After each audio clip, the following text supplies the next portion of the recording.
Hey, ladies and gents, welcome to the Controlled Interest Gamecast, where we talk about video games and everything happening in the industry. I'm your host, Jerrad Wyche. As always, I'm joined by my co-host, Dominic Orlando. This week, Nintendo don't. Oh, wow. Episode 219. The bulk of the show will be covering the Nintendo Direct that happened this week. The first Direct in over 500 days, Dom. Well, at least normal Direct. We've had mini Directs and game-focused ones, but that's wild. Imagine if we were sitting here saying, like, it's been 500 days since the last PlayStation or Xbox event. That would be wild. But it is how it is, and we have 15 minutes. We're not going over every announcement. We're going to be going to get the choice selects of the event overall, the Nintendo Direct. But that's not what we're starting with. We're starting with the Quickie news block, Dom. First up, we're talking about Stadia. Of course, there's always a new Stadia tidbit to go over. Most recently, we had talked about the developers on the internal studios losing their jobs because they shuttered them. We have some more information now. Thanks to an article written by a couple of people over at Kotaku, it was revealed via their sources, who were developers inside the situation at Stadia, that Stadia's VP and general manager praised the devs, and this is Phil Harrison, by the way, praised the devs via email the week before the internal studios were shuttered, and at the same time, it was stated that Microsoft purchasing Bethesda was a part of Google's decision to close the studios. So not the entire reason, but it did play a factor into them wanting to shutter those internal studios. Now I want to tackle this piecemeal. First up, it's not uncommon, right, Dom, for these bosses who kind of know what's about to be going down to praise their employees a week before in a very harsh way without kind of being more human about these things. Some people are wondering, like, did Phil Harrison actually know? And my opinion is, being the vice president and general manager of Stadia, I'm pretty sure he knew a week before. But what do you think about him emailing the developers and kind of giving them a pat on the back, even though he likely knew that their jobs weren't long for this world? Yeah, I guess you could have two perspectives on it, and I think both are valid. Of like, well, that seems pretty cruel because I'm with you. He knew. Of course he knew. He's probably known for months that it was a possibility. Right, and then certainly within a week, he knew it was, a probability at some point at least, right? So you could, with that knowledge, you could say it seems kind of cruel, or you could say it was, at least it was something nice and to acknowledge their work. But I'm landing more on the side of that's kind of cruel, because if you really wanted to be nice, you find something else for them. I don't know how you do that exactly, but I don't know. It just sucks, man. Like, they didn't. The whole thing was kind of mismanaged, I think, right? Like, and to your point, we kind of got to get to the point that, like, Phil Harrison has failed upwards. Like, he has been a part of failure everywhere he's went. He was part of the terrible Xbox One mismanagement. He's part of Google now. Like, he is the epitome of privilege. There's no reason he should have been leading Stadia, and it shows now that he just doesn't know what he's doing from a top-down level. And I'm not trying to be harsh, but him emailing the devs a week before is harsh enough, so maybe he just needs a bit of his own medicine. But if Phil Harrison gets another leadership role in the games industry, I am not going to be sure about it at all. The moment we hear he's attached to something, I'm going to be waiting on bated breath, just because we've seen now that he, like I said, failure follows him. And it's a bummer that these developers lost their job. And, people can say, like, well, it's a business thing. It's like, no, it's just I don't know, it's a shitty thing to do. Like, I would rather have my boss not email me a week before than to do that and then I get fired the next week. It's just a really shitty thing. I don't know. It just, because, if you go to business school, you learn that there's different leadership styles, right? And I've always been a fan of the leadership style where you are a human and you have interpersonal relationships in which you don't necessarily need your employees to be your friend, but you also don't need to be a robot, right? That's kind of emotionless in that type of way. And I'm of the opinion that those kind of end up with the worst working situations and environments. And I'm not saying that Phil Harrison is necessarily a bad guy, but like I said, the track record speaks for itself, so it's kind of a bummer. The other thing I want to talk about, though, Dom, is this idea of, and we're not saying this played the major role in it, but the idea of Microsoft purchasing Bethesda and that being part of Google's decision to shutter the studios. what do you think the angle was in terms of it playing a factor? You think it's that they saw that and they're like, okay, in order for us to compete at this level, we would have to make an acquisition like that, and we can't really do that, or we don't want, not that Google can't do it, we don't want to do that, right? Or is it from the perspective of, if we're just going to see all these major publishers purchasing all these third parties, what deals are we going to have for our own exclusive platform, right? Are we running out of people to partner with? What do you think the angle was in terms of it playing some factor, whether minority or majority in their decision? Yeah, I think it's that competition thing of like, as the, they notice like the market consolidate like that like, oof, this was already a huge uphill battle for us, right? To enter into an existing market that's enormous and try to compete, right? It was already going to be incredibly difficult. And with the technology that they chose to do and how poorly they chose to implement it, as cool as it was, like, it was going to be tough for them. So Bethesda, probably, one of the bigger, I don't know, they had to be like top 4 largest publishers that existed independently. Getting, consolidating with Microsoft has got to be maybe we can't compete on that level. Maybe we need to just focus on being a platform instead of an exclusive content kind of a company. But maybe they had a bid in too for Bethesda, right? Or maybe it was a partner, right, that they were looking towards working along with Stadia. Now that they're no longer independent, it's like, well, that's a partner we lost out on, right? And that's what, if you really want to get tinfoil hat, it's like, well, did they become enlightened to the fact that means that Bethesda games are not going to be on Stadia going forward? Which is like, is that what led, just a chunk of the decision, but could have been a part of it. And then, of course, I don't care about Stadia anymore, but that's where I'm going to jump off of that, is like, what does that mean, that Bethesda games aren't going to be on PlayStation anymore, right? Exactly. And it also brings up the point of, so PlayStation's already partnered with Microsoft with the Azure servers for streaming, right? We assume that Nintendo could possibly partner with Microsoft too, because they've been playing really close together. They announced a new collaboration last week, I think, doing with some aspect of Nintendo. But then that leaves Stadia with, like, who are we going to partner with then? Like, PlayStation is already partnering with the Xbox. Nintendo might partner with them. Who is their technology going to be for at the end of the day? And to your point, yeah, maybe they knew Bethesda's games aren't coming to Stadia, so then what's the point there? Because you make jokes about Fallout 76, but the moment Starfield or Elder Scrolls comes out, those are going to move units wherever they launch, right? If it's on PlayStation, if it's on Xbox, if it's on Stadia, they're major titles. And yeah, who knows if they got word of the deal and it's like, well, do we want to, and maybe they don't know, Dom, but maybe they don't want to take the bet, right? Maybe they're like, right, yeah, we don't know if they're going to be able to come out on our platform. And maybe that was part of their plans moving forward of like, okay, Bethesda's going to be a big branch of the third-party support we get. And to what people have noted too, Cyberpunk played best on Stadia. And obviously that game was a trash fire in terms of its launch, but even that didn't make news or waves. You know what I mean? No one was talking about, oh, it runs, the game runs poorly everywhere. Just play it on Stadia. You don't even need a powerful PC.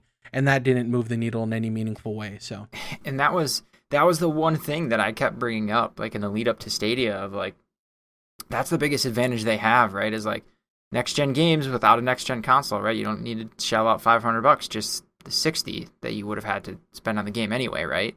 That was their biggest selling point, and it should have been highlighted, especially with Cyberpunk, because there basically wasn't a last gen version. They were shit, right? So they just missed so much, and there was so much potential there, and like I assume so much money, and then their studio stuff just blows my mind too. Like, to me, like there had to have been, a lot of like unmet promises.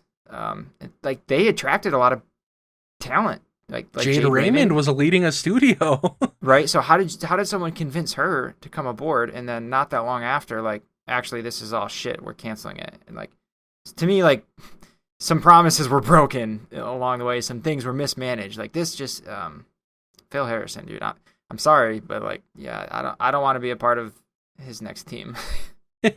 Well, and the interesting thing too is something we hadn't talked about is, what if the talent at the top were the ones that wanted to leave, and because of that, maybe they were like, okay, instead of trying to bring in new talent to lead this stuff, let's just shutter it entirely. Like, what if Jade Raymond saw the shit show behind the scenes and maybe got offered a better job? Maybe we see her pop up for Sony. Maybe we see her pop up for Microsoft with an internal studio. Maybe she does something else entirely.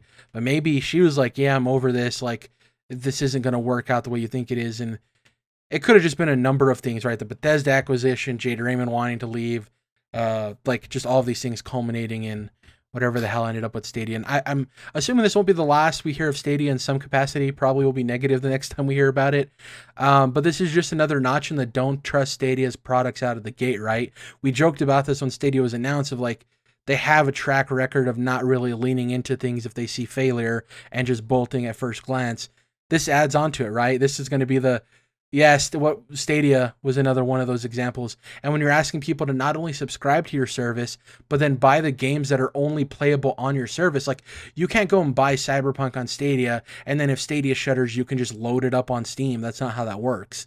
So then that's part of the investment in the platform, right? Like, why would I want Cyberpunk even though it plays best if I'm not going to have access to that a year from now? You know what I mean? When the DLC comes out or whatever. There's a lot of things going negative for Stadia. Let's get to some positive news, at least for me. We had a new update for Marvel's Avengers, a brand new war table, Dom. It's been a little quiet. We had the Kate Bishop DLC, wondering where we were going to get this new Hawkeye DLC for Clint Barton, and it popped up. So it's going to be new story DLC. It's called Hawkeye Future Imperfect. It's featuring the release of Clint Barton's Hawkeye and the villainous Maestro, for those who are unfamiliar with the comics. This is essentially, if you've heard of Old Man Logan or Old Man Hawkeye, in the future, villains team together to kill all the superheroes. They let some of them live and some of them escape. And then Hulk kind of kills everybody almost. And he's the combination of Bruce Banner's intelligence with the Hulk's power. And he names himself Maestro. So he's kind of like a criminal warlord. Like, just imagine how dangerous that is. He's the primary bad guy in this. It looks pretty cool. They showed off Hawkeye's abilities, which seems similar to Kate Bishop, but differentiates himself enough to make him unique. He's going to have a companion dog, so you can never go wrong with that in a video game. It's going to be releasing on March 18th, and the cool thing is it's alongside the next-gen versions of the game. Now, I'm actually quite surprised, Dom, that these next-gen versions are coming as soon as they are, because with all the delays, people forget this Hawkeye DLC was supposed to come out last November. And it seems like the things that got delayed and pushed were the characters, and I wonder if the reason the characters got pushed is because they felt, let's focus on this next-gen version, get the game in a place where it runs perfectly, or at least close to that, on next-gen consoles, and then start doing the DLC. Because if you focus too much on the DLC, then how are you going to drive consumers to the next-gen version that is going to be the lifespan of the game moving forward, right? So, it's pretty cool. I'm excited. You know how much I love this game. I want a reason to get back in. Even if it's just to check out Hawkeye for a day and they don't add any meaningful endgame stuff yet, it still gives me a reason to turn on the game and check it out, which I'm appreciative of. And if you make Hulk the villain, as somebody who Hulk's my favorite superhero, I'm going to at least want to check out the story.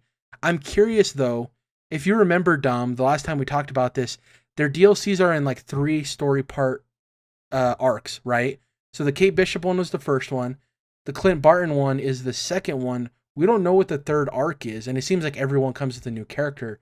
So that's intriguing to me. Like, I don't know what the third one's going to be.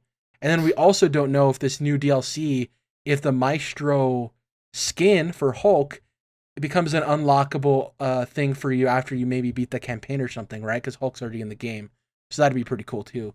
Obviously, you're not a big Marvel's Avengers guy, but do you have any questions for me regarding this, of like maybe how it makes me feel or anything? I don't think so, no. But I was with you. Like, that's pretty cool that the next gen versions are coming out when they are. I didn't expect that at all. I just thought it was going to be like a, at best, summer, likely fall kind of a thing.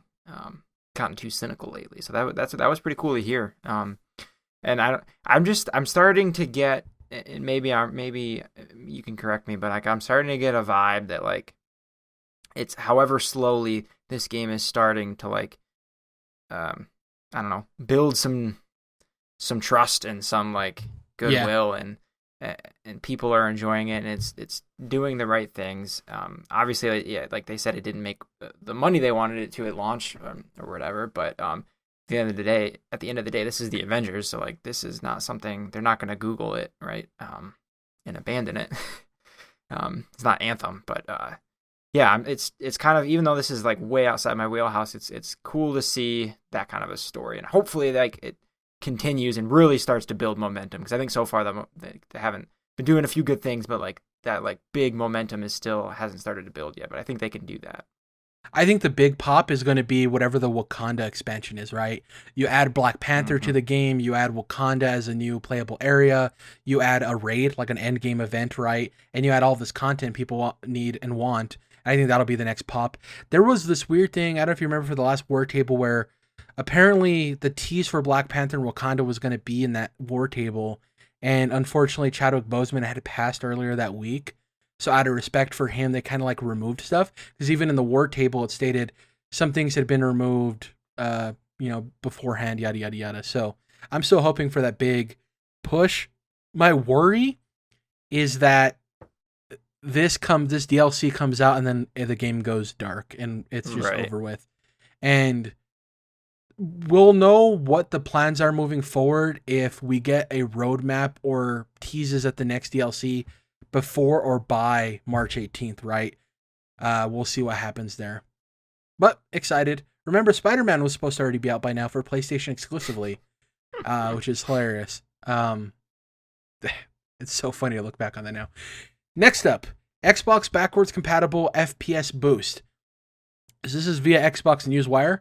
Quote, as we detailed in October, with the increased CPU, GPU, and memory from our new consoles, all of your existing games look and play better. With certain titles, we can make the experience even better, all with no work required by the developer and no update needed by the gamer. To that end, the backward-compatible team has developed FPS Boost, which employs a variety of new methods for nearly doubling, and in a few instances quadrupling, the original frame rate on select titles. Now, I didn't include this in the read-up, but basically they're going to developers and asking, hey, can we do this? If the developers and publishers are like, cool, turn it on, they'll turn it on. So they can turn it on automatically for games, but they're waiting to ask the publishers and developers if they want it before they actually just go through with it, which is cool because maybe some developers have plans for it. Maybe it wouldn't work as well. Like, I'm just glad that they're approaching them that way. To start off the project, 4 games were updated with FPS Boost. We had Far Cry 4, New Super Lucky's Tale, which went up to 120 frames per second, Sniper Elite 4, UFC 4, which went up to 60 frames a second, and Watch Dogs 2. The titles that didn't have FPS attached to them, they just didn't mention them in the story, so I don't know if they're all just 60, but the ones they actually mentioned were New Super Lucky's Tale and UFC 4. This is dope. I know people were like, this is a weird batch of games, but just like backwards compatibility when it first launched, we're going to see weird batches of games grouped up that they just get feedback from the publishers, right? It's like, yeah, go ahead with this one, maybe not this one. So they just group them all together for a new announcement. And it's awesome that we're going to have something to look forward to with the backwards compatible updates that aren't the games being backwards compatible, because we had that for last gen, right? Every couple of months, here's a batch of new games you can play via backwards compatibility. And now we have every few months, here's a batch of the FPS boosted games. Really cool. And it's an easy win because, like they said, the developers don't have to put any work into it. The gamers, us, don't have to update our game. And we just win because of it. And so do developers. So it's really cool. Did you see this, and what do you think about it overall as a new initiative moving forward?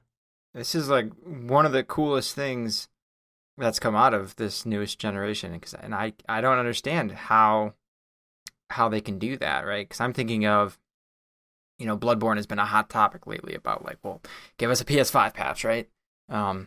Because like a lot of games just naturally their frame rates are increased or stabilized when we move to the new consoles, right? If they were variable before, then the hardware will just allow them to always be at top performance. But with something like Bloodborne, the frame rate is capped in the game's code at 30 FPS, right? Like it won't go high. It goes lower when it can't, when it, at certain points when there's a lot going on, of course. But without changing the game's code, i.e. like a patch, an update from the developer, how can Microsoft get around that? Like, that's incredible to me. I want to know how. It's so cool. It is incredible. And I think that's where people maybe got confused with this announcement a little bit because, going into next gen, it's like, okay, the PS5 and Xbox Series X are going to automatically boost these backwards compatible games. And yeah, they do get boosted a lot in terms of stabilizing frame rates. Some of them get boosted slightly, but then a lot of it is visual Load fidelity, times. Right? With this, it's like they're going in and actually working towards doubling those frame rates and quadrupling. Like New Super Lucky's Tale being played at 120 FPS, I kind of want to load that up just to see what that looks like with my refresh rate on my monitor and everything, just because I'm curious. And I'm excited to see what the new batches moving forward are, because when it gets closer to the games that are newer, in air quotes, I want to see exactly how those feel and move. Next up, let's get to these Silent Hill rumors. These popped up the morning of us recording this, which is February 18th. And I call this a story in 3 acts. So, number 1, Bloober Team, developers of The Medium, Blair Witch, Layers of Fear, CEO Peter Babieno, said in a GamesIndustry.biz interview that the team has been working on another horror IP with a very famous gaming publisher, in quotes, for over a year. So this interview came out this morning, right? GamesIndustry.biz interviewed the Bloober Team CEO, and he stated this.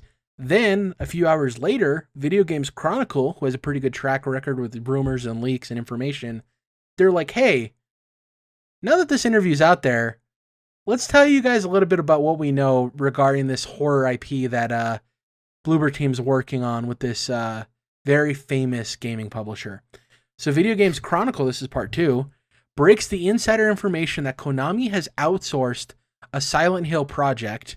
It's going to be revealed in summer 2021, but they state that the project has been outsourced to in quotes, a prominent Japanese developer.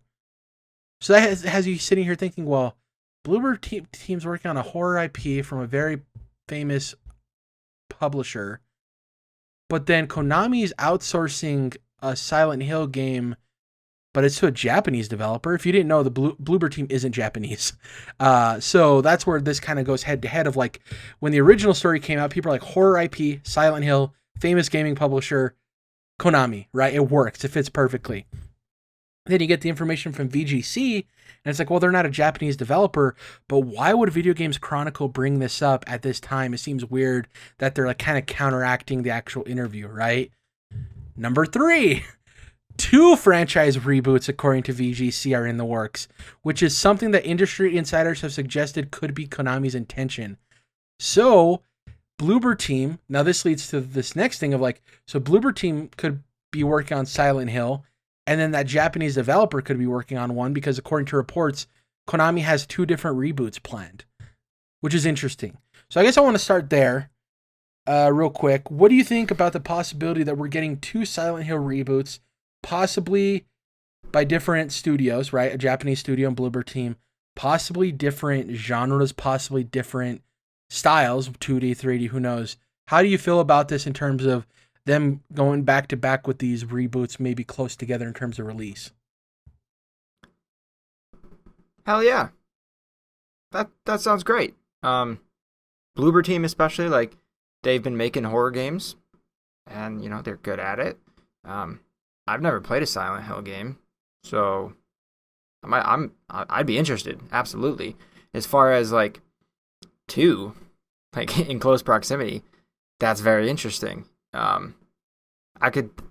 It sounds like silly, like, why would you do that? But if they're like you speculated, you know, different styles, maybe one is a little more, I don't know, maybe one's like a multiplayer kind of a thing, and then one's more typical survival horror.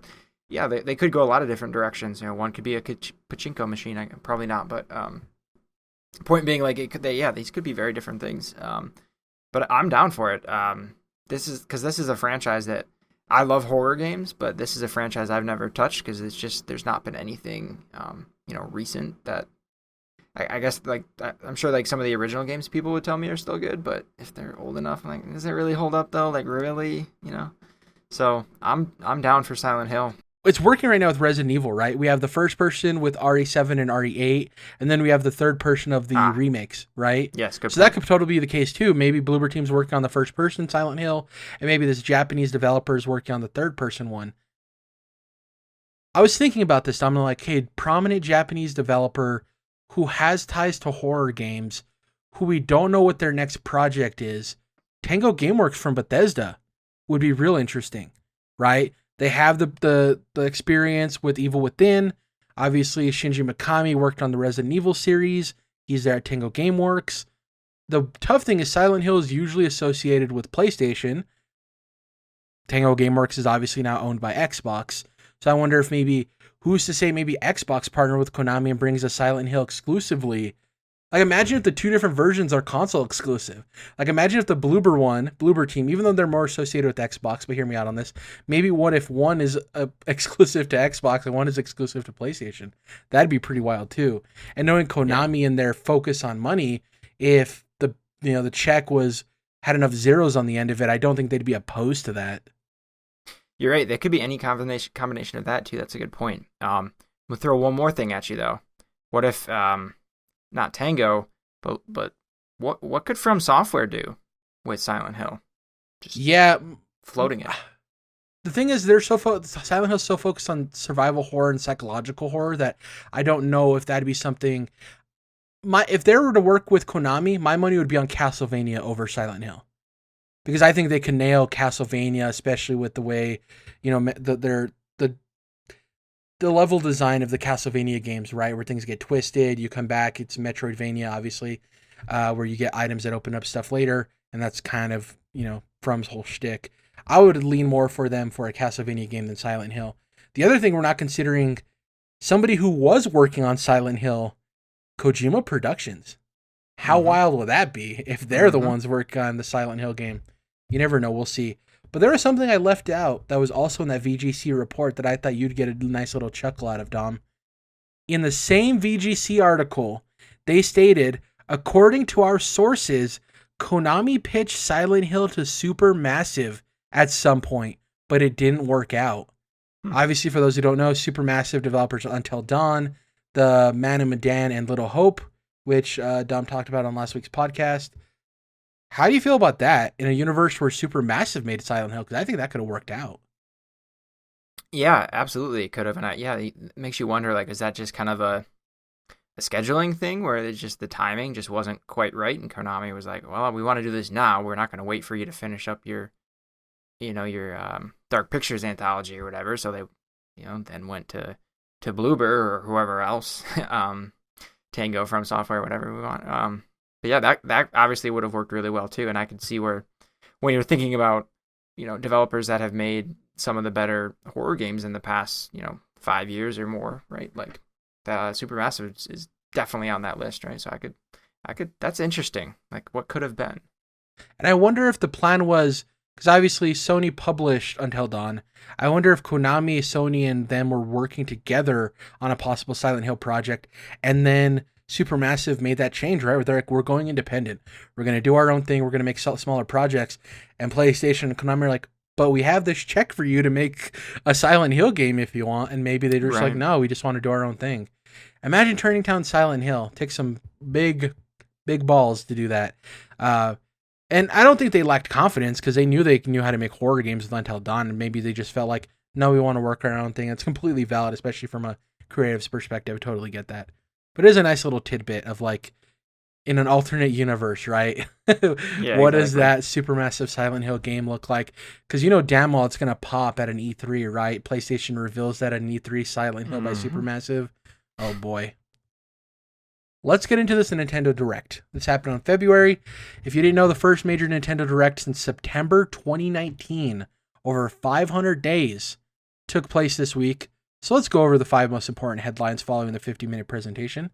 And for those who want a little bit of clarification on that, we've had Directs in 2020, but they were the mini Directs or game-specific Directs. They weren't a normal Nintendo Direct.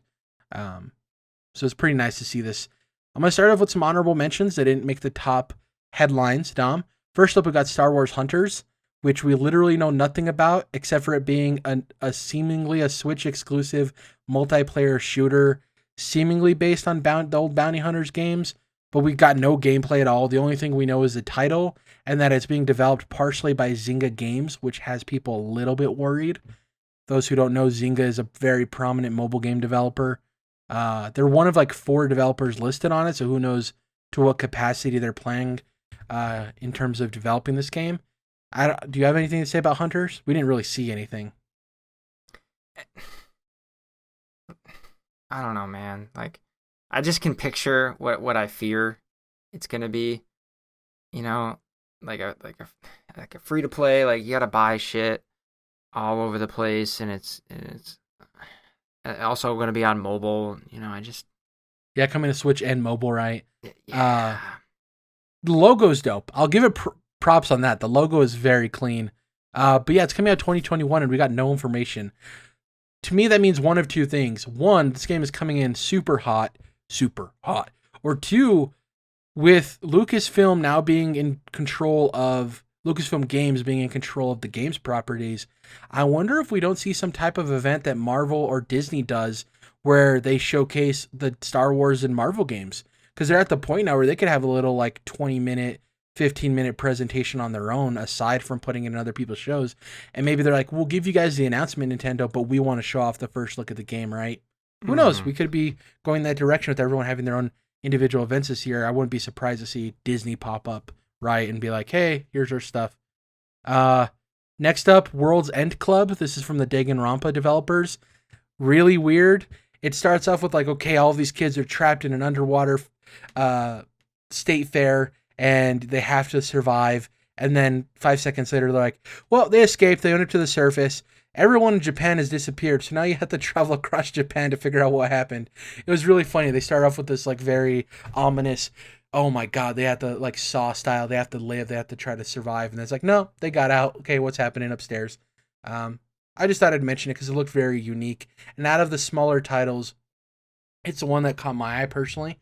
But let's get into these headlines, Dom. First up, let's talk about these indie ports. Bunch of indie games. And there's one game at the end that isn't really any. I guess half of these games are indie games, but just call it ports. First up, we got Fall Guys coming summer 2021. I made a joke that this was the desync edition because Nintendo's online is so bad. I could just imagine what Fall Guys on the Nintendo Online is going to look like. I didn't think of that. Yeah. Most importantly for me, I was like, okay, if it's coming to Nintendo summer 2021, there's no way it's not also coming to Xbox, right? This morning, it was announced it's coming to Xbox summer 2021, which is dope. So it seems like they're both getting it the moment it's released from PlayStation's exclusivity, which is super dope. It's something me and my friends have been wanting to get our hands on. And Fall Guys has kind of lost popularity a bit, and it seems like it's one of those times when the exclusivity hurt it. Like if it could have timed where it came out on PlayStation, and then maybe a month or two later it came out on Nintendo, and then a month later it came out on Xbox, whereas now it's like, it's on PC and PlayStation and no one's talking about it. And it'll get the resurgence when it comes to Nintendo and Xbox. But yeah, I think they kind of missed out on hitting a great cadence there. Outer Wilds, finally coming, summer 2021. Excellent Game of the Year candidate. Definitely check that out if you're interested in time loops and sci-fi mysteries. Next up, Stubbs the Zombie, March 16th. A game that didn't age very well. But it has me intrigued in maybe reboot that franchise. Give it to a smaller team, have them work on a small project, and I'd love to see what Stubbs the Zombie looks like in 2021 as like a $20 indie AA title. I think it's cool. The idea of playing as a zombie is, we have zombie fatigue at this point, but we don't really play as zombies in games too often, so I think it'd be dope. Next up, definitely not an indie title, Apex Legends is coming March 9th. Once again, the desync edition, because I could not imagine playing a fast-paced battle royale on the Nintendo Switch, and the graphics on it, boy howdy, did they look rough. I'll just say that much. And there was many other ports mentioned, but those are the ones I wanted to cover specifically. Number 2, one of my highlights of the show, Dom, Project Triangle Strategy. Awful name once again. This is the second entry in the HD 2D series, which is the Octopath Traveler series. It's set for 2022. Now, the cool thing here is it's a tactical RPG combat system similar to Final Fantasy Tactics. So it's not taking the turn-based that Octopath Traveler had, but going for something different. And if you've been around the gaming landscape, people love Final Fantasy Tactics. They've wanted it to be remade or redone or sequelized in some form or fashion, and it looks like this might be the closest thing we get to it. I personally didn't click with Octopath Traveler too much. I thought it was kind of lackluster. Art, amazing, top-notch, industry-leading. Gameplay and narrative, not that great, so I'm excited to see what this holds. How did you feel about Project Triangle Strategy outside of its ridiculous naming convention? Yeah, which was right on brand, of course. But yeah, no, it looks really cool visually. I was with you. They had a demo for Octopath, like a hefty demo. So I tried it, but also like I appreciated what it looked like. But then after I think like 2 hours or something, was kind of like, wow, this is one of those JRPGs that I struggle to get into, right? Yeah. Um, but it's cool that I assume like they got right back to work, making this sequel, right? So it's pretty cool, and it's also pretty cool that they're changing up the combat style to, kind of do the tactic type thing. So I think a lot of people are going to be really into this. This was a smart move. Pivot. Yeah. Yeah, I think. And to your point, it had a demo come out after the Nintendo Direct. I haven't downloaded it yet, but I'm interested to check it out. Okay. And we both enjoy Fire Emblem, and it being closer to Fire Emblem in terms of its combat has me more excited. So I'm interested to see how it plays out. Once again, art is gorgeous. Like, it's one of the most beautiful games. Yeah. And I like this HD 2D series naming convention. I like that. They're better at naming the series than they are at the games in the series. And this one is different than Project Octopath Traveler, where they ditched the project and then they just left it as Octopath Traveler. There's no way this game is called just Triangle Strategy, right?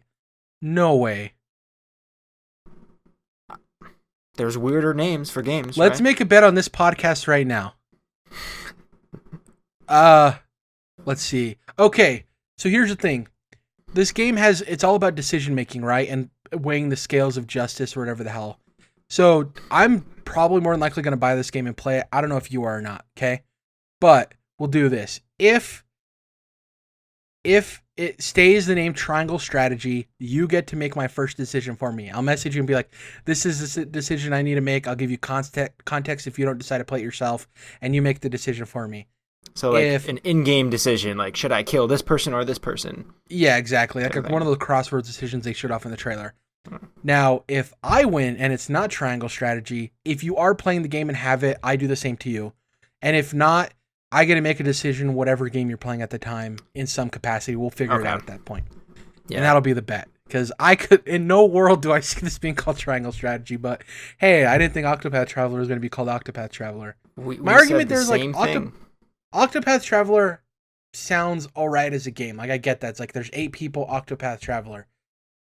That's not, I don't know, Triangle Strategy is like, really? But then they have, I don't know, we'll see.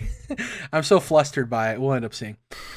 Next up, my second highlight of the Direct for me was Mario Golf Super Rush. Mm-hmm. Going into this, everyone's like, just give us Mario Golf. But come on. Gave us Mario Tennis. Are we getting Super Strikers? Are we getting Mario Golf? We got Mario Golf. It's called Mario Golf Super Rush. Coming out June 25th. Up to 4 players. There's a new speed golf mode, which means that, say, Dom, you and I were playing.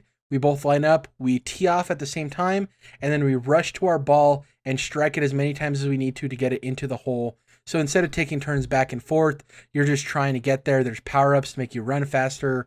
It seems like a really fun, chaotic time. Once again, Nintendo's online. I don't know how that's going to work in terms of desync online, but locally it seems like it'll be a blast. There's going to be a story mode where you create your own Mii and work up and upgrade your own Mii character. Before I get to if this did anything for you, Dom, what I want to say real quick is, as excited as I am for this game being announced, I am worried because of all of the things that were wrong with Mario Tennis Aces. Do you remember that game when it came out? People were excited. Jordan, former host of the show, was excited. Then you found out there was weird difficulty spikes. There was weird things with the enemy AI. They did this weird stuff with the DLC where you had to go to play at a certain time to get the character, and if you didn't, then I don't know, it was just all over the place. And as excited as people were, it ended up being kind of a letdown for people. And I'm worried that this could be the same case. I don't know. Maybe I'm being pessimistic on that end. But for you, what did this do for you in terms of an announcement?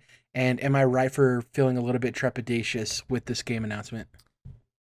Yeah, you probably are. I mean, when you look at, like, not just Mario Tennis, but, like, outside of the core Mario games, I mean, as of late, you think of Odyssey, and I guess the core Zelda games too, they've done well with, but like the tennis game, Super Mario Party, kind of had true. Like it was fine, but it was really bare, and had some things that were like it's like worse than the last game somehow. It just looks nice, things like that. It just seems like some of these ancillary, I think, or like 4 maps. Yeah, or whatever. Yeah. Some of these like ancillary titles they have, they're maybe not like giving enough attention to this time around on the Switch, which sounds crazy to say, being that like this is a Mario game, right? Like it should be like great and polished, but like I don't know. Well, I don't think your hesitation is totally unwarranted. We'll see. I think it looks fun as shit though, dude. Like it looks so much fun. It looks fun. Yeah. Like I don't know. There's just something about it. I've never played a Mario Golf game. I've played golf in real life, and that's, I don't know. I played golf in real life too. I kind of want to try whatever that game mode is called in real life. That might be a good way to break some Speed clubs. golf, yeah, and probably injure your friends. But anyway, no, this game looks fun as hell, and like that. I don't know if it's gonna be for me, just because I wouldn't have many people to play it with, but I think it looks cool, and I would have high hopes for it. And that's the thing that sucks too, is like, if Nintendo's online was even good, I'm not even asking for great, if it was good, I'd be like, hey, well, I'm getting it, me and you can play. But like, what experience is that of like the desync? And we just know how bad Nintendo's online is. It sucks. And that's one thing we talked about earlier with the cloud partnership between Sony and Xbox. Nintendo, just partner with Xbox and let them handle your online infrastructure. Like, let them take a pay cut out of it, whatever, break even on it. Just do it already. It's so bad. We're in 2021. It shouldn't be that bad. The other thing, Dom, is we'll get to the next two headlines. With this game likely being one of the major titles for Nintendo this year in terms of first party, if it comes out and it's Mario Tennis Aces, like, that's not going to be good for them either. So I'm hoping that the fact that they know it's probably going to be one of their major releases this year, that it'll hit the nail on the head and be good. We'll see. Headline number 4, Splatoon 3. The third entry in the extremely popular Ink shooter is set to release in 2022 and was revealed via a vague nomadic opening leading up to the reveal of the city. So it started with the player creating their Inkling, choosing their hair, their eye color, and this little like chicken companion thing. And then it shows like an upside down Eiffel Tower. And at this point I was like, are they making like an open world Splatoon game? Like, what is this? Is this like a weird different title? I thought it was going to be like an RPG or something. Yeah. Yeah. And then the character gets on a train, goes to the city, and it's revealed that it's just another, and I hate to say it like that, but it's another Splatoon game where it's going to have a narrative, but it's also going to be focused on the multiplayer. And as somebody who's not played these games, the multiplayer doesn't seem like there's a lot that can be innovated on there. Like, you could add some new weapons, maybe, obviously new maps, but it is what it is, right? You're trying to cover the area with your colored paint and have the highest percentage by the end of the match. And the narrative is what people are going to come back to. And to me, and we'll get to headline 5, but to me, this is, I don't blame Splatoon 3 for being the one more thing announcement for the show, Dom, because they didn't have nothing that was more than that. And we'll get to that with headline 5. And we have to also put into perspective that Splatoon's huge in Japan. Like, it's popular here in the States and in the West, but it is enormous in Japan. So it doesn't surprise me they're making a Splatoon 3. It's like questioning, why are they making another Call of Duty? But it does seem kind of fast to be on the third iteration when ARMS kind of died on the vine, right? And these other new IP kind of haven't been touched on. But we're getting a Splatoon 3 that's wild. Forgot about ARMS. Yeah.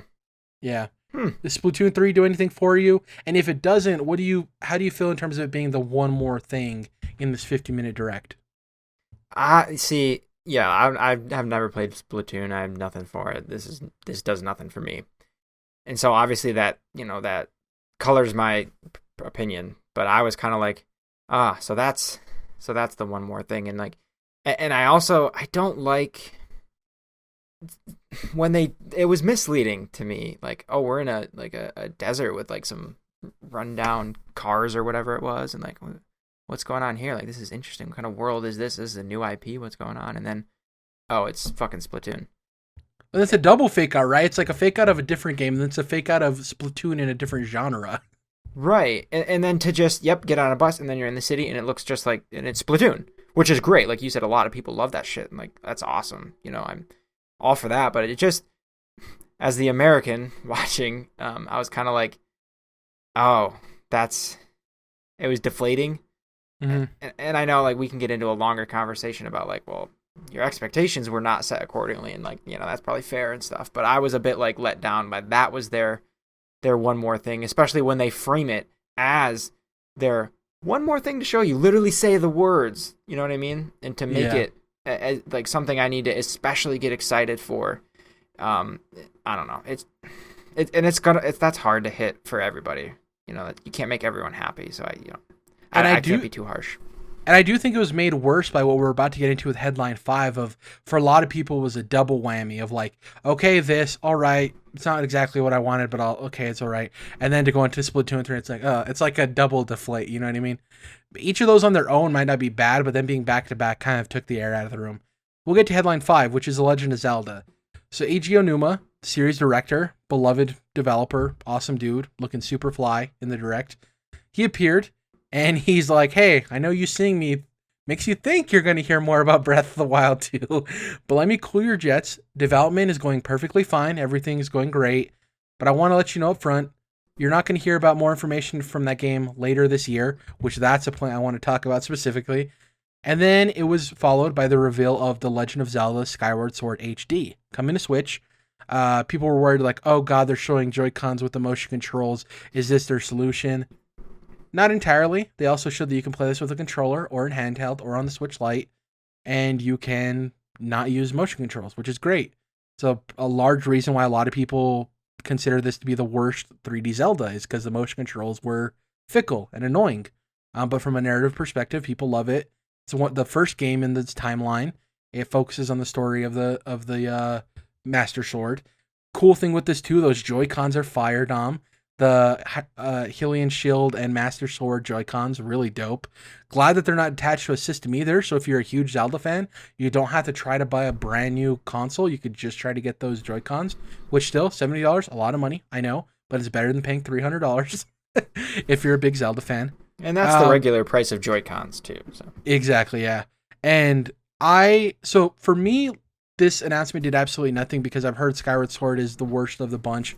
I'm already not a Zelda fan in the way you're a Zelda fan, and I was more excited for them bringing over Wind Waker and what was the other recent one?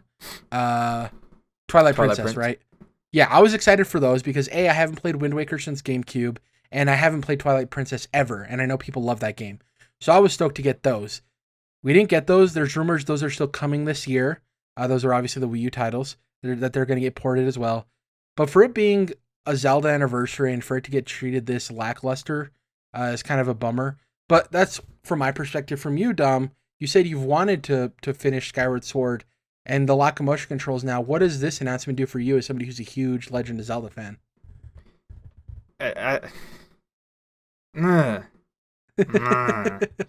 Okay, so in the previous couple of weeks, we've gone through some predictions, and like I'm predicting or like hoping for like more Zelda games on the Switch, especially the 3D ones.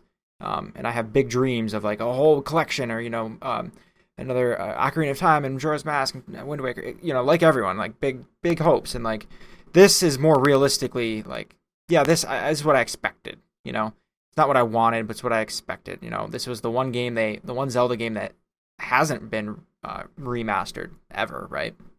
And it kind of was lived on the Wii or whatever. A lot of people had Wiis, but I don't know how many. I don't think that many people bought this game. I don't think it sold very well initially. I think like a couple million or something. So, it's gonna get it's smart for them. It's gonna set $60. Yep, but it's gonna sell. It's gonna sell a lot.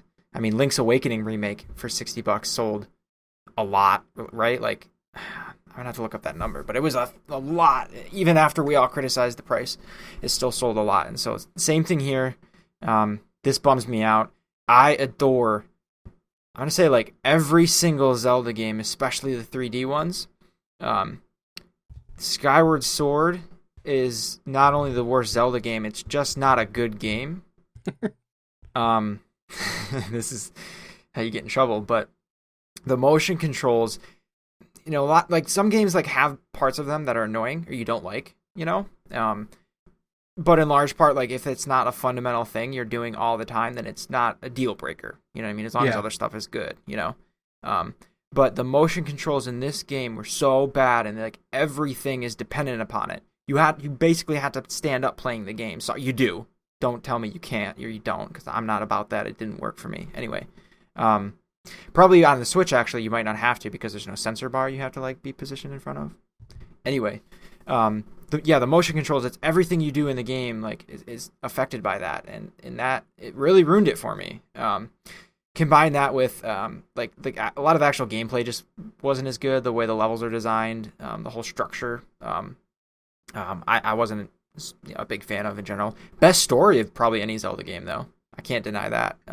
It goes through how the Master Sword was created. It's super fascinating. There's some cool characters and some funny ones, and in a good way. Like I can't remember the one guy's name that everyone likes to make fun of, but it starts with a G. Not Groot, but anyway, you'd recognize a picture of him if you saw him. So like this is and not to mention the footage of this game looked like ass. It looked like a Wii game. Is this even like up-res or what's going on? Maybe like my stream just got super bad at the time, but I'm like, this looks so fuzzy. Like, were you talking about Jirahim or Groose? Groose. Jirahim is like the bad guy. Yeah, Groose is who I was thinking. He's like this guy looks like the dude from Lazy Town. Yeah, and his story is funny. It'd be easy to spoil if I said too much, but he's a funny character. Cool. But yeah, like visually, it just was extremely unimpressive. And given that my least favorite part about the original game was the motion controls, I have very little confidence that those will have been improved upon on Switch. And even the stick controls, I'm hesitant about that too. The fact that they had to, in this direct, take a significant amount of time to explain the controls, I don't know. That worries me. The way like they were like, but don't worry, we figured out the controls. Here's how it's gonna work in this presentation. To me, it all was weird. It felt weird to me. It should be intuitive. Like you shouldn't have to explain it. I don't know. I'm being really hard on this, but I was let. I don't want to say let down because again I expected this, but I wish that there was more. I wish that this was better. What do you think about him saying, Enuma saying, we'll give you more information later this year? So that kind of means that there's no chance we get Breath of the Wild 2 this year, right? Yes, correct. Yeah, it's not going to happen. Well, maybe E3 or, the next big direct they do. Because the only pipe dream would be for them to talk about, during their E3 timed direct, to say it's coming out by December, right? That'd be the only chance, I think, realistically. And even then, the way he talked about it didn't seem like you'll hear more information later this year in an excited fashion of the games coming out. It's like, we'll give you a solid update later this year, which means it leads me to believe spring 2022 is probably a likelier candidate there. And I don't remember, I'm going to look this up live while we're on the show. That was it for the news. We're going to get into what we've been playing, but I wanted to go over our Fantasy Critics League, right? Because I don't remember who drafted who. So we have 2 leagues. We have the one for the podcast, which is me and Dom, and then we have one for fun with me, Dom, and Chris. And let's see here. So looking at this, I'm seeing, okay, so Chris in our fun one, Chris counterpicked Breath of the Wild 2, so I'm locked in. I'm getting 0 points no matter what, so that's cool. And then in the other one, I took Breath of the Wild 2 and you counterpicked me there too. So I'm locked into both of them. Which is like, would you rather get 0 points or negative points? I guess I'd rather get 0 points, but that means I'm getting 0 points, so I don't have a chance to replace it. But it is what it is. That's a risk I took. And maybe they'll surprise me, but we'll see. In terms of what we've been playing, I have nothing of note. I hopped into Minecraft a little bit for the first time in a while, and God, that game is different than the last time I played it. There's llamas in the game, foxes, horses, so much stuff. And I'm somebody who hopped into Minecraft when it originally came out on PC, and I've played it at least, here and there every year since its release. Obviously, in the early days, a lot more. Nowadays, a lot less. But I had a blast with that. It's pretty cool. They have the beta version right now for Xbox Series X, and they haven't turned on the ray tracing or anything like that, Dom, but it plays in a smooth, locked 60 FPS. It's really solid, especially when you add a texture pack in there. Really cool. And I also wanted to mention the Mortal Kombat trailer for the film that dropped. Looks really good. Definitely a mature tone, very violent. The movie's going to feature fatalities in a real way, which is cool. I don't want to spoil any of the reveals for people who are listening who haven't maybe watched the trailer yet, but they do a good job of showing off a lot of characters while still holding some surprises for the film itself. It's also cool that this is coming out day and date on HBO Max, I think on April 16th, so you don't have to go to the movie theater to watch it, which is cool. And as somebody who's like nostalgic about the cringy 90s Mortal Kombat films that I acknowledge are bad movies, but as somebody who watched them as a kid, I have a connection to them. This is going to be dope for a whole new generation, and I'm excited to see a true to IP Mortal Kombat film be on the big screen. It looks super cool. I suggest anybody who hasn't watched it, just check it out. That's it for me. Any updates in terms of what you've been playing? Got a Nioh update for us this week? Not really. I mean, I've just been playing a lot of Nioh. I found a good rhythm. I'm slicing, katana wielding my way through the levels and the bosses, and it's getting easier as I go along. I'm starting to pick up on a lot of the systems and taking advantage of some of the magic that's available for you in the game. That it's still a lot of fun. It's kind of it's good. Like the combat is just they got it exactly right. I'm already like, I think I've got to be like halfway through the game at this point, but I'm really looking forward to starting the sequel, especially the remastered version. Once I'm done with this, but it's just a ton of fun. A lot of super creative enemy designs in this game too. A little repetitive. There's not as much variety as in some of the From Software games, but for the monsters that are there, they are like weird and grotesque and just wild in the ways they attack you. Like, we got like giant ogres with super long tongues that swing in circles and do tons of damage and all sorts of weird elemental stuff going on. It's just a really cool game, and a lot of fun.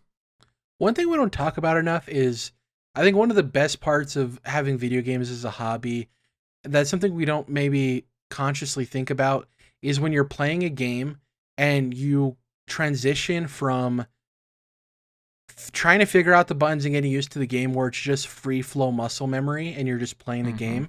And I think that's one of the coolest things. And this might get pretty sad real quickly, but I want to compare it to something. It's like when you never realized the last time your parents picked you up for the last time, right? There's a time when your parents picked you up for the last time in your life as a little kid. Most of us don't remember that day because you never knew it was going to be the last time your parents picked you up, but it was. And I think that's how it is with the gaming in this sense. So like, you never remember the exact moment when you go from trying to figure out the controls in a game to it just being muscle memory and working. And I think it's one of the coolest feelings as opposed to the dire sadness that I just brought up with that of your parents picking up for the last time. But I do think it's a really cool thing we never really talk about. To end the show real quick before I do the closeout, Dom, this question came up on Twitter and I wanted to hear your answer to this question, okay? I'm going to give you no information beforehand. I just want you to say the first thing that comes to mind because I don't want to influence your decision. Okay. Who is the greatest archer in history? So, fictitiously. Who's the greatest archer? I don't know. Legolas? Good answer. That's the correct answer. So the question came up and it had a picture of Hawkeye, right? Had a picture of Katniss Everdeen, had a picture of Green Arrow, and had a picture of Legolas. Now, first of all, get Katniss Everdeen out of there. Like, she's a good archer in the Hunger Games, cool, whatever. These other people are like superhuman. You know what I mean? Like, there's no chance she's comes even close. They've saved entire worlds, right? Exactly. Then you look at Green Arrow, Kate Bishop, Clint Barton, and Legolas. Kate Bishop and Clint Barton being the two archers from Marvel, and Green Arrow being the archer from DC. Canonically, and I don't want to get into an argument with DC fanboys, Hawkeye has always been a better archer than Green Arrow, right? We're going to kick Green Arrow out. So then you got Clint Barton, Kate Bishop, and Legolas. Now, Kate Bishop learns from Clint Barton, so therefore it seems like he would be better. And in my opinion, he is the better natural archer. She's like better than him at hand-to-hand combat, right? Where he's just a better pure archer. So then you kick Kate Bishop out. Then you look at Legolas and Clint Barton, it's not even a question. Like, if you watch or read The Lord of the Rings and you hear about the shots that Legolas does and his eyesight and his accuracy and his ability to shoot multiple arrows and do all of this stuff. I think Clint Barton's like the closest you can get to it, but it has to be Legolas. He jumps off of a horse mid-stride and shoots people. Like, I don't ever see Clint Barton doing that. Like, Clint Barton ain't going to be riding Hulk, hop off him mid-flight, and shoot people down. I think I'm going to introduce a caveat to this, though, because my first thought was, in addition to, like, what you just explained, like, the technology available to each of them is very different, right? Like, Legolas is rocking, like, a wooden bow with some ratchety old arrows too, right? So like that's got to be tougher. So we're saying to make this a fair competition, we're saying they all have the same bow in their hands, which is just a bow with no tech involved. Because if you throw in Hawkeye, he has like a laser pointer and like all of this stuff. He has like bomb arrows and like all this crazy stuff. But then on the flip though, I was gonna say in their respective worlds, Legolas is largely fighting enemies that are slower, like typically melee only weapons. I mean, there's like some catapults and things like that, and people could throw things. But I mean, in the Avengers, it's like, you got dudes with laser rifles or whatever else. Like what's coming against him, I think is harder. And that people to me, moving that at super speed, like right. You got other like superheroes and people with powers and like. So that to me is a big, but. Let's put them in this, let's put them on a neutral playing field. Like they're running the same course, basically, right? With the same gear. You're probably right. It's probably Legolas. But I do think Clint Barton is the closest anybody would get to it. But yeah. And the interesting thing there, too, is like people always argue, well, Clint Barton isn't a superhero because he's just a human that's really good at archery. Here's the thing. He may not have like crazy superpowers, but his ability is a superpower. And if anything, you can say he's a mutant. Like he's an X-Men. He may not have the X gene. But like to say he's not super powered, if a dude has that level of accuracy, like he's not normal, quote unquote, right? Like I hate that argument. People are like, well, he's just a human, which means he's more impressive. It's like, whatever. Yeah, but right answer's LeBron James is a human, but like that dude might as well be a superhero. Exactly right. It's ridiculous. Usain Bolt's a human. We think. Yeah. We think. I just thought it was a cool question, and I was hoping Legolas would come up because obviously you recently watched the films, which is awesome. There's rumors that, and since you didn't watch the films, I doubt you ever played these games, but did you ever hear about the PS2 Lord of the Rings games? Probably, but I've been seeing a lot of memes going around with screenshots of like, we need these games back. There's rumors that they're actually being remastered, which would be dope. Here's the thing, Dom. Those games are some of the best licensed games of all time. They were multiplayer. They were super fun. You could control one of the main characters and level them up with RPG systems. The combat was satisfying at the time. They were really good games. They were better than they had any right being. They were really interesting. Solid. Okay, yeah. I'm curious now. If they remade it, we need like canon Lord of the Rings games back. Like we just need them back. We're getting these, Shadow of Mordor and Shadow of War games, which are cool, but they're not canon. And that Gollum game looks absolutely awful. We need like a really good AAA canon Lord of the Rings game. Or at least something in that vein. Like the closest thing we've gotten recently are the Demon Souls and the Dark Souls, right? And obviously they're nowhere close to the same world. We need something in that high fantasy realm, that Tolkien-esque realm. So we'll see what happens. Anyways, that's been it for episode 219 of the Controlled Interest Gamecast. Thank you guys for listening. If you can, head on over to Twitter, CTRLINT, that's abbreviated for Controlled Interests. Follow us there for all the updates. You can follow me individually at Jerrad Wyche, that's JERRADWYCHE. You can follow Dom at Dom's Oreos. On Spotify, the podcast is there. That's my preferred area to listen to podcasts. Definitely check us out there. We're on Google Play, which I think is shuttering soon, or if it already shuttered, I don't remember. We're obviously on iTunes. If you go to YouTube, search Controlled Interest, will pop right up. Subscribe, hit the bell notification so you never miss an upload, and like the video if you enjoy it. Comment, let me know what you think of what we talked about today. Who's the greatest archer in your opinion? Is it Legolas? Is it Blink? I don't know how you'd make that argument, but I'm here for it. Let me know. What else am I missing? I think that covers everything. We also have an Instagram now, which I post the updates for the podcast. If Instagram is your preferred platform over Twitter for the information, or even YouTube. Thank you guys for listening. We'll catch you guys next week when maybe there's some more gaming news. Maybe we hear about what the Silent Hill game is, Dom. We never know. Maybe we'll hear about a Lord of the Rings game. Catch you guys then. Bye.